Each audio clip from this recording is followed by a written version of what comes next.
Kemudian juga kita sudah bertemu dengan salah seorang ketua DPD senator ya DPD Belani. Beliau juga punya banyak berkembang dan ada kita juga kerjasama dan mempersilakan kampusnya Asafi yang kita gunakan sebagai tempat peningkatan kegiatan yang sifatnya edukatif gitu. Bahkan jadi mau jadi penasehat. Nah, bahkan beliau mana tahu Pak Nas ini. Iya. Jadi kita terbuka belajar semuanya karena saya senang banget dari Pak ngomong informasi kita terbuka tidak sudah terfokus ketika ke satu mazhab dan lain sebagainya. Inklusif kita yang terbuka kita. Nah itu antara lain yang baru kita lakukan oleh kami Pak sejak 4 Agustus lalu, dan mungkin di provinsi bisa dilihat sedikit-sedikit itunya. Kedepannya kami ingin banget bekerja sama dengan Mercy, karena kalau saya lihat faktor kita sama, tujuan kita sama, yaitu untuk berjuang Islam dan lain sebagainya. Nah dengan temannya kita ini mungkin ada yang nanti kita kolaborasikan secara intens, secara berkelanjutan, tidak hanya sebatas pendidikan seperti sekarang yang kami terima, kita mendapat rilis kemudian kita sebarkan lagi, tidak, mungkin ada yang kita bisa kolaborasi bersama ya, saling mendukung gitu. Nah itu poin pentingnya dari teman kita ini Pak. Mungkin untuk pengantar itu saja dulu ya Pak, nanti kan diskusi aja Pak ya. Nah dari saya sebetulnya saya serahkan Pak sebenarnya. Assalamualaikum warahmatullahi wabarakatuh.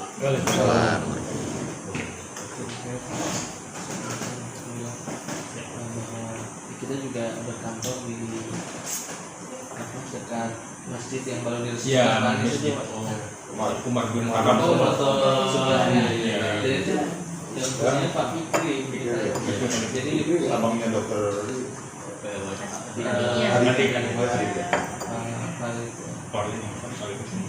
itu masalah yang betul kita dekat sekali gitu. Jadi misalnya dan setiap Rabu 2 pekan ya, setiap Rabu kita ada diskusi ya, diskusi rombongan setiap malam ada Isa jam 8 sampai jam 9. Itu kita kolaborasi dengan Barisan Nasional. Barnas. Jadi insyaallah ini menjadi bagus. Barnas Nusantara. Bagus ya. Jadi itu agenda rutinan kita setiap 2 pekan. Dan itu saya silakan Bapak Subro masih terima kasih Mas Lana, Mas Mayan, terima kasih lain dari diskusi teman-teman lainnya atas kehadirannya. Coba saya diskusi sama Mas Lana, kapan bisa kita duduk dan diskusi sama teman-teman jurnalis muslim. Nah, banyak hal yang kita bicarakan. Ya, setelah saya itu alhamdulillah kesempatan ini saya bisa berkumpul dengan Allah sama Allah pada Allah atau bukan lama ini cuma salah yang kami satu hal bahasa memfokuskan satu topik yang mungkin ini bisa kita coba kita diskusi bersama bahwa tadi pada prolog tadi waktu itu tidak sampaikan bahwa PSI punya program utama itu di Palestina. Dan kita punya permintaan emergensi, tapi itu sama-sama juga kan misalnya sekarang kita ketemu sama jurnalis ini karena memang ada program besar yang barisan kita harus sama, harus kuat, kita harus hati, kita harus solid, maka ini nggak bisa kita setengah-setengah, yaitu tentang menghadapi Israel, inti menghadapi. Jadi pada hari ini kita ketahui bahwa tim Israel bakal Insyaallah Indonesia, dan saya pastikan bahwa pemerintah sudah memberikan tujuh welcome untuk Israel di Indonesia pada tahun 2023 5 bulan. Dan ini kita telah berteriak-teriak kita sekitar bulan Agustus kemarin. Dan kita kolaborasi dengan Pak Uji, Pak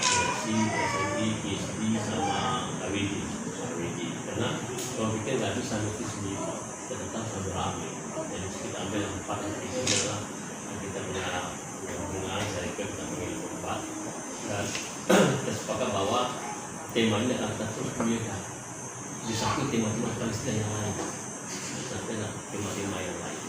Nah, kenapa ini terjadi bahwa hari ini itu Indonesia menjadi satu misalnya satu mantu yang sangat diharapkan oleh masyarakat. Jadi kita begitu fokus, apakah itu politik, ya ujung-ujungnya feminin lah membuka hubungan diplomatik antara Israel dan Indonesia. Dan arah saking kuat. Dulu itu orang-orang yang kota yang bilang takut. Dan sekolah nanti ada satu Indonesia yang muncul, museum yang di Minahasa. Kunjungan orang saya itu Indonesia sudah berlangsung. Kemudian itu ada elit kemerdekaan. Ini dulu pemerintah itu akses ke dan dia menjadi hakim yang berusaha merubah. Dia mahasiswa dia dari Toba, dia sekolah. Mahasiswa hebat pertanian dan hebat masalah. Misalnya kalsiumnya, teknik genetik, kesehatan dan ini terus. Belum lagi program-program yang bertahan. Ini semua itu langsung masif. Di satu sisi pemerintah tidak mampu, tapi sisi yang lain masih jadi pas kami sama DPR bagian grup diskusi untuk membicarakan masalah program kami di Palestina, saya sampaikan begini, Pak Bapak sekalian, bahwa saya pada hari ini tidak menyampaikan apa yang kami lakukan. Menurut kami, bahwa kita tahu karena saya juga tahu. Dan kalau dia menceritakan masalah menerima kantor polisi, kan menceritakan itu. Tapi bagi polisi, bagi seluruh anggota DPR, bagaimana saya katakan hubungan gelap mereka ini yang dilakukan. Bagaimana misalnya ini contoh yang paling ayat Panglima Kunjung kita pastikan pembangunan pesawat cepat.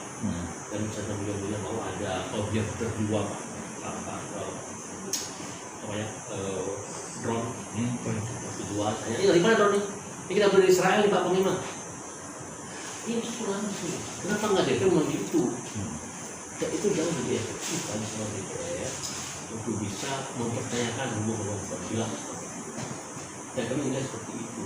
Jadi oleh sebab itu kami berpikir bahwa mungkin kita terus dan teman-teman media yang untuk bisa melakukan investigasi dan kami juga dengan anggota DPR untuk hal ini dan mereka minta data-data yang konkret dan sebenarnya mereka pun bisa meminta data seperti itu dan saya ngomong dengan Pak Dubes Palestina juga sama kata Anda jangan diem, artinya Palestina itu ada kedudukan di sini, perwakilan di sini, ada yang udah diem ada orang krisis, ini saya mau kasih semua kita kasih sama di bawah kasih kamu tahu sekarang soal Palestina agar seperti mencari tahu dan mencapai informasi untuk kami dan kami bisa berubah aktif.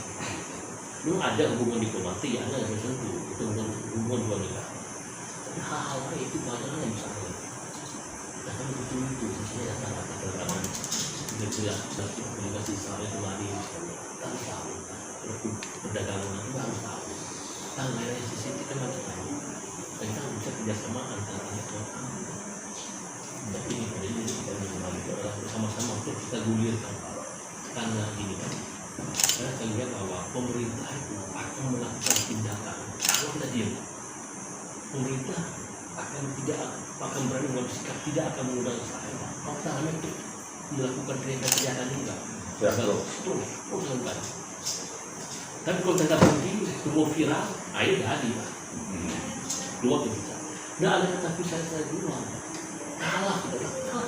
salah kita di negara yang sudah besar. Kalau kami mengatasnamakan hak Indonesia, sebenarnya paling utama itu kita Muslim, tanggung jawab kita Muslim. Jadi ini makanya beberapa masyarakat tentang waktu saya ketemu Pak, saya bersama Pak Musuh sekali, apa mereka katakan, wah saya nggak tahu ada tim Israel lain. Jadi nggak semua tahu waktu pada kejadian tahu ya. Ini Jadi apakah kita berani turun rame? Maka mungkin nggak akan terjadi. Nah sebab itu kami pada mediasi itu teriakan, persoalan teriakan kami itu diteriakan di gunung pasir kita nggak usah. Karena untuk saya nih, itu adalah kita begitu persoalan hasil itu bukan jadi kita lihat teman-teman ini bisa rumah malah kan kita politisi dan ketua itu akhirnya kita temukan orang sadar sama Boyo, kita ketemu sama Amami, kita ketemu sama Romo Meni, ketemu sama Romo Farmasu Seno, kita politik itu tidak terlalu ini sampai sekarang. Tapi masalah sama sebenarnya. Ini persoalan Islam ini adalah persoalan bersama kita. Ya ada lebih khusus sama Islam Pak, tapi secara tanggung kemanusiaan ini semua. Oke ya. Ya. Assalamualaikum Pak. Assalamualaikum warahmatullahi wabarakatuh. Pak, ini kan pandangan terhadap Palestina, terutama di kalangan masyarakat di tanah air itu kan sekarang melemah itu Pak. Kalau misalkan diajak untuk berdonasi untuk Palestina, mereka jawabnya ngapain jauh-jauh? Kira-kira gimana Pak? Ya memang situasi kondisi hari ini itu memang sangat kompleks, sangat rumit sekali, sehingga masyarakat itu dihadapi dengan segala macam tantangan yang membuat dia itu kadang-kadang melupakan bahwa ada saudaranya di Palestina yang hari ini masih mengalami penderitaan, kesulitan, masih mengalami penjajahan. Nah, oleh sebab itu situasi kondisi seperti ini harus kita ingatkan. Oleh sebab itu Mercy mencoba untuk mengingatkan kepada saudara-saudara kita yang ada di Indonesia bahwa ayo kita ingat saudara kita di Palestina dengan segala macam keberadaan kita, kesulitan kita, tapi jangan pernah kita melupakan saudara kita di Palestina. Kita boleh berdonasi, membantu secara politik, atau selemah-lemahnya kita mendoakan mereka sehingga mereka kuat dan mereka diberikan kemenangan oleh Allah Subhanahu wa taala. Kira-kira penyebabnya apa mereka bisa punya pandangan yang sekarang mulai seperti itu? Saya pikir literasi yang kurang, literasi sejarah peristiwa yang terjadi di Palestina sampai hari ini yang mereka alami,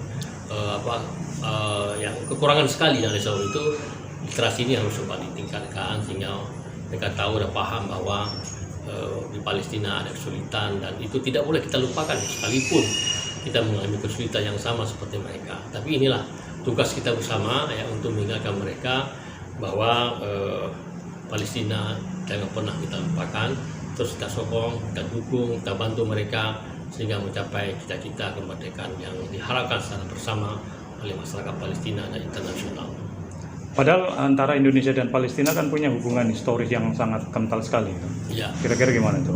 Ya mungkin generasi-generasi awal mungkin sangat ingat, dan mungkin generasi sekarang ini generasi digital yang mungkin kita pahamilah bahwa mereka itu asik dengan dunia tersendiri mungkin. Dan inilah yang menjadi tantangan bersama kita, tantangan masyarakat kita, dan kita sebagai orang yang paham dengan sejarah, paham dengan literasi, ya tugas kita lah sharing pendapat, sharing pengetahuan kepada generasi Z katanya, yang mereka tuh nggak asing dengan dunianya, sehingga kita coba sentuh mereka, sehingga mereka juga bisa berkreasi nantinya tanpa kita putus asa, kita patah semangat untuk melakukan edukasi kepada mereka. Apakah ini satu bentuk halangan buat Mercy untuk terus berkiprah di Palestina? Mercy itu terus berkiprah walaupun berbagai macam tantangan baik internal maupun eksternal, tapi tidak akan pernah mendurunkan Mercy untuk terus berubah ke Palestina sampai mereka mencapai kemerdekaan sesuai dengan harapan mereka bersama.